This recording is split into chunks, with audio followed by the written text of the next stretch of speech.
So let's start. First question is, which of the following is a figure of speech that compares to unlike things using like or as? तो like और as यहाँ पे simile will be the right answer. इसमें comparison होता है like और as जैसी चीज़ों से.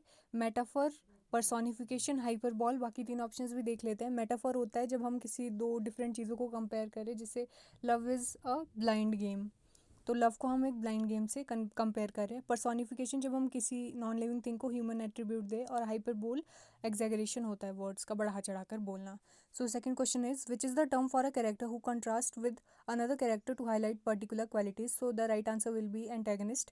एंटेगनिस्ट होता है villain of the story, protagonist hero होता है, फ्लैट कैरेक्टर एक नॉर्मल कैरेक्टर. तो इसमें राइट आंसर होगा एंटेगनिस्ट, क्योंकि वही कंट्रास्ट करेगा मेन कैरेक्टर के साथ. Next up is, what is personification? तो जैसा हमने पहले डिस्कस किया था, human traits to non human. What is irony? Irony होता है opposite meaning. Next question is an interesting one. What is an oxymoron? It is opposite words together.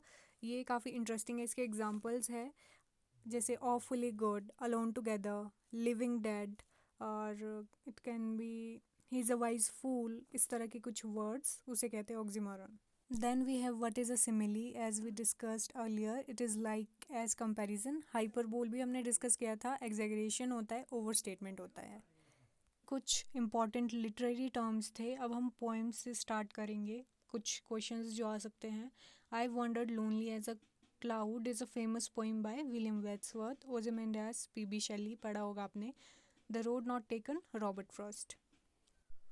Next is The Raven is a poem by Edgar Allan.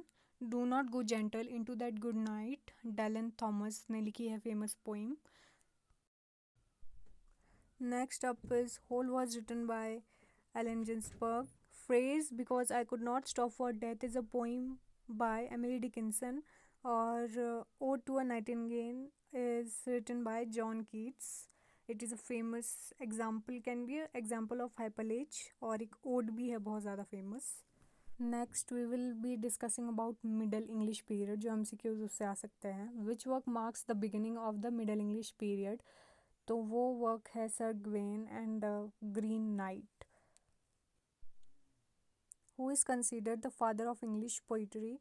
So Geoffrey Chaucer, जो बहुत ज़्यादा एक famous और famous name है. Important question है बहुत ज़्यादा. Who is considered the father of English poetry? तो जॉफ्री चॉसर ये राइट आंसर है.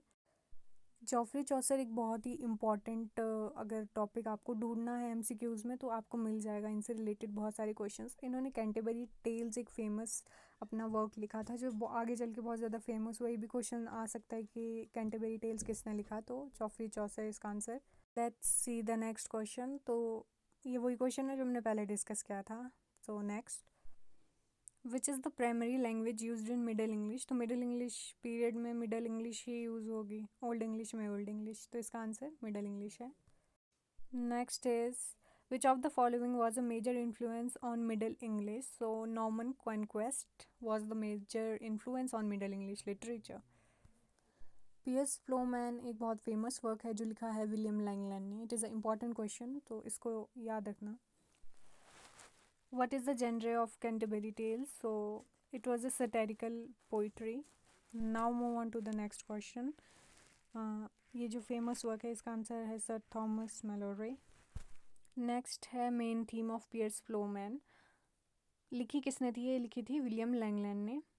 फिर which of this was a characteristic of Middle English period? Iambic pentameter. Next question, the pearl poet is associated with which work? The pearl. Answer is obvious. Next is, what was the predominant religion in the Middle English period? Christianity was the predominant religion. Which poetic form did Chaucer popularize in the Canterbury Tales? Heroic couplet. So as I mentioned earlier, Canterbury Tales जो चौसर का work है बहुत ज़्यादा famous है, और इससे ही हम आपको अभी 5-6 क्वेश्चंस देखने को मिल चुके हैं. तो उन सभी को समराइज़ करते हैं.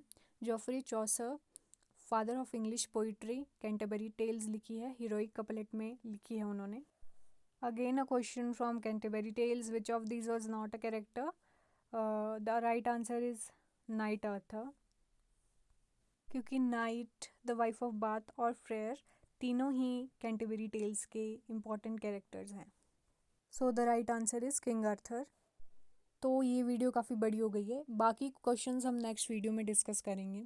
आज हमने क्या क्या डिस्कस किया, literary terms, middle English period और प्रोज सेक्शन वाले क्वेश्चंस। कल हम कुछ और इसी टॉपिक पे डिस्कस करेंगे, इसके अलावा ड्रामा और रेनेसांस पीरियड, चौसर चौसर एज और जॉर्जियन पोइट्स के बारे में डिस्कस करेंगे। इसके अलावा अगर आपको कोई टॉपिक्स डिस्कस करने हैं या रैंडम क्वेश्चंस चाहिए तो आप मुझे let me know in the comment section.